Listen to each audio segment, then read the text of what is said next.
Sri Sai Satcharitra, Chapter 2. Object of writing the work: incapacity and boldness in the undertaking. Hot discussion. Conferring significant and prophetic title of Hemad Panth. Necessity of a Guru. In the last chapter, the author mentioned in the original Marathi book that he would state the reason that led him to undertake the work and about the persons qualified to read the same, and such other points. Now, in this chapter, he narrates the same. The object of writing this work. In the first chapter, I described Sai Baba's miracle of checking and destroying the cholera epidemic by grinding wheat and throwing the flour on the outskirts of the village. I heard other miracles of Sai Baba to my great delight, and this delight burst forth into this poetic work. I also thought that the description of these miracles of Sai Baba would be interesting and instructive to his devotees, and would remove their sins. And so I began to write the sacred life and teachings of Sai Baba. The life of the saint is neither logical nor dialectical. It shows us the true and great path. Incapacity and boldness in undertaking the work. Hemad Panth thought that he was not a fit person to undertake the work. He said, "I do not know the life of my intimate friend, nor do I know my own mind. Then how can I write the life of a saint or describe the nature of incarnations, which even the Vedas were unable to do? One must be a saint himself before he could know other saints. Otherwise, how can I describe their glory? To write the life of a saint is most difficult. One may as well be able to measure the depth of the 7 seas or enclose the sky with cloth trappings." I knew this was the most venturous undertaking, which might expose me to ridicule. I, therefore, invoked Sai Baba's grace. The premier poet, saint of Maharashtra, Sri Dhyaneshwar Maharaj, has stated that the Lord loves those who write the lives of saints, and the saints also have their own peculiar method of assigning the service, which the devotees long for. The saint inspires the work. The devotees become only an indirect cause or an instrument in achieving the end. For instance, in the 1700 Shaka year, the poet Mahipati aspired to write the lives of saints. Saints inspired him and got the work done. So also, in the 1800 Shaka year, Das Ganu's service was accepted. The former wrote 4 works: Bhakta Vijay, Sant Vijay, Bhakta Lilamrit, and Sant Lilamrit, while the latter wrote 2, Bhakta Lilamrit and Sant Kantamrit, in which the lives of modern saints were described. In chapters 31, 32, and 33 of Bhakta Lilamrit, and in chapter 57 of Sant Kantamrit, the life and teachings of Sai Baba are very well depicted. These have been separately published in Sai Leela magazine. The readers are advised to read these chapters. Sai Baba's wonderful Leelas are also described by Mrs. Savitribai Raghunath Tendulkar of Bandra in a small book named Sri Sai Bhajan Mala. Das Ganu Maharaj also composed various sweet poems on Sai Baba. A devotee named Amidas Pavani Mehta has also published some stories of Sai Baba in Gujarati. Some of Sainath Prabha, a magazine published by Dakshina Piksha Sanstha of Shirdi, are also published. Then, the question of objection comes in, that while so many works regarding Sai Baba are extant, why should this Satcharitra be written, and where is its necessity? The answer is plain and simple.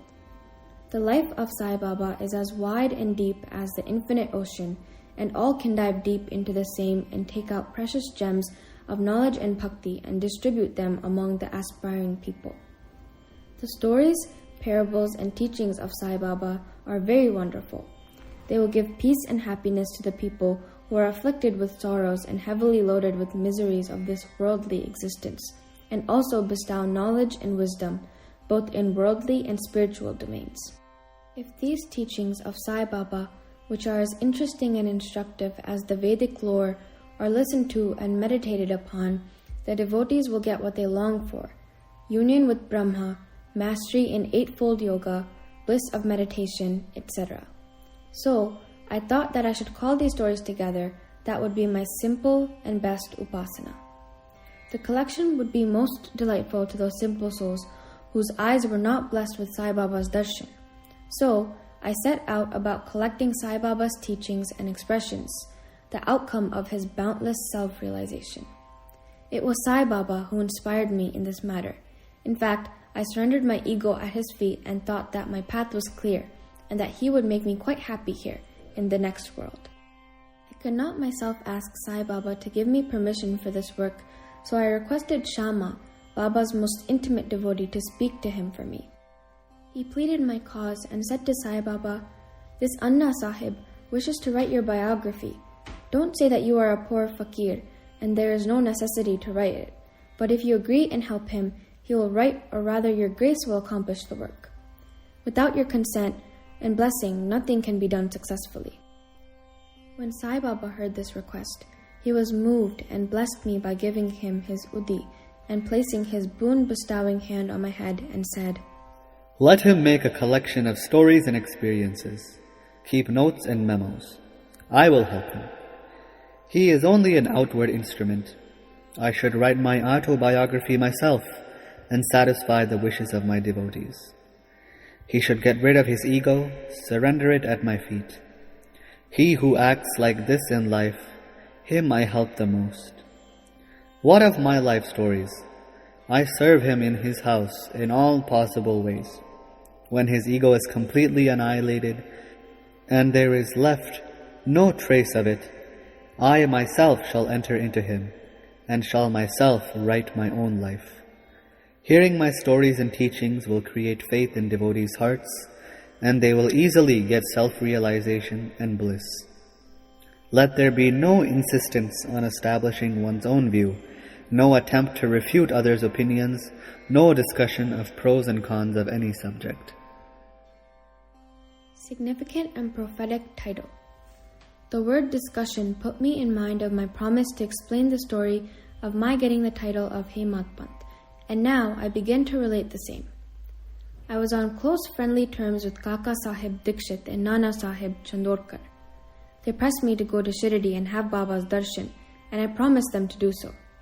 But something in the meanwhile turned up, which prevented me from going to Shirdi.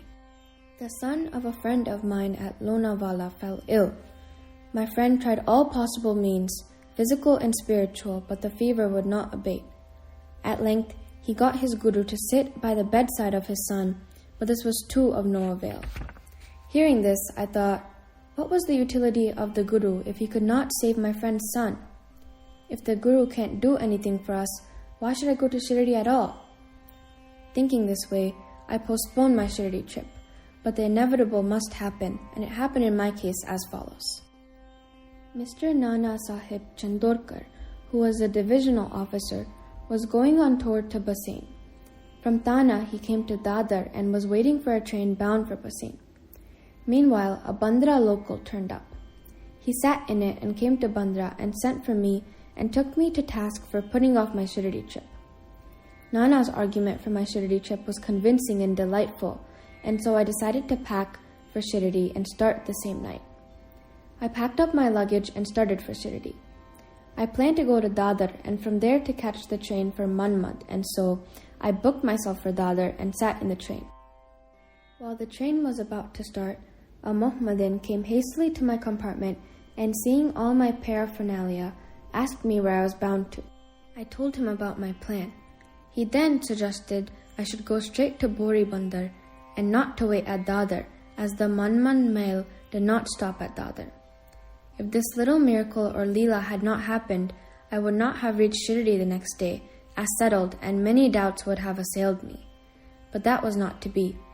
As fortune favored me, I reached Shirdi the next day before 9 or 10 a.m. Kaka Dikshit was waiting for me there. This was in 1910, where there was only one place, Sate's Wada, for lodging pilgrim devotees. After alighting from the Tonga, I was anxious to have darshan, when the great devotee Tatya Sahib Tulkar returned from the masjid and said that Sai Baba was at the corner of the Wada and that I should first get the preliminary darshan and then after bath see him at leisure. Hearing this, I ran and prostrated before Baba, and my joy knew no bounds. I found more than what Nana Chandorkar had told me.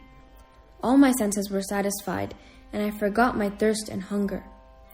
The moment I touched Sai Baba's feet, I began a lease of life. I felt myself much obliged to those who spurred and helped me get the darshan, and I considered them as my real relatives, and I cannot repay their debt. I only remember them and prostrate before them. This peculiarity of Sai Baba's darshan, as I found it, is that by his darshan, our thoughts are changed, the force of previous actions is abated, and gradually, non-attachment or dispassion towards worldly object grows up. It is by the merit of actions in many past births that such darshan is got. If only you see Sai Baba, all the world assumes the form of Sai Baba. Hot discussion. On the first day of my arrival in Shirdi, there was a discussion between me and Bala Sahib Phate regarding the necessity of a guru. I contended, why should we lose our freedom and submit to others? When we have to do our duty, why is a guru necessary? One must try his best to save himself. What can the guru do to a man who does nothing but sleeps indolently? Thus, I pleaded free will, while Mr. Phate took up the other side, which was destiny, and said, whatever is bound to happen must happen. Even great men have failed. Man proposes one way, but God disposes the other way. Brush aside your cleverness. Pride or egoism wouldn't help you. This discussion, with all its pros and cons, went on for an hour or so, and as usual, no conclusion was arrived at. We had to stop the discussion ultimately as we were exhausted. The net result of this was that I lost my peace of mind and found that, unless there is a strong body consciousness and egoism, there would be no discussion. In other words, it is egoism which breeds discussion. Then, when we went to the masjid with others, Baba asked Kaka Sahib Dikshit the following. What was going on in the Sathe's Wada? What was the discussion about? What did this Hemad Panth say? Hearing these words, I was much surprised. The masjid was at a considerable distance from Sathe Wada, where I was staying and where the discussion was going on. How could Sai Baba know our discussion unless he be omniscient and inner ruler of us all? I began to think why Sai Baba should call me by the name Hemad Panth. This word is a distorted form of Hemadri Panth. This Hemadri Panth was a well-known minister of the kings, Mahadev and Ramdev of Devgiri of the Yadav dynasty. He was very learned, good-natured, and the author of works dealing with spiritual subjects. He invented and started new methods of accounts and was the originator of the Marathi shorthand script. But I was quite the opposite, an ignoramus and of mediocre intellect. So I could not understand why the name or title was conferred upon me, but thinking seriously upon it, I thought that the title was a dart to destroy my ego, so that I should always remain meek and humble. It was also a compliment paid to me for the cleverness in the discussion. Looking into history, we think that Baba's word was significant and prophetic, as we find that he looked after the management of Sai Sansthan very intelligently, kept all the accounts properly, and was also the author of such a good work, Sai Satcharitra, which deals with such importance and spiritual subjects such as dhyan, bhakti, dispassion, self-surrender, and self-realization. About the necessity of a guru. Hemad Panth has left no note, no memo about what Baba said regarding this subject, but Kaka Sahib Dikshit has published his notes regarding this matter. Next day, after Hemad Panth's meeting with Sai Baba, Kaka Sahib went to Baba and asked, Baba, where to go? Baba said, High up. Then the man said, Where is the way? Baba said, There are many ways leading there. There is one way from Shirdi too. The way is difficult. There are tigers and wolves in the jungles on the way.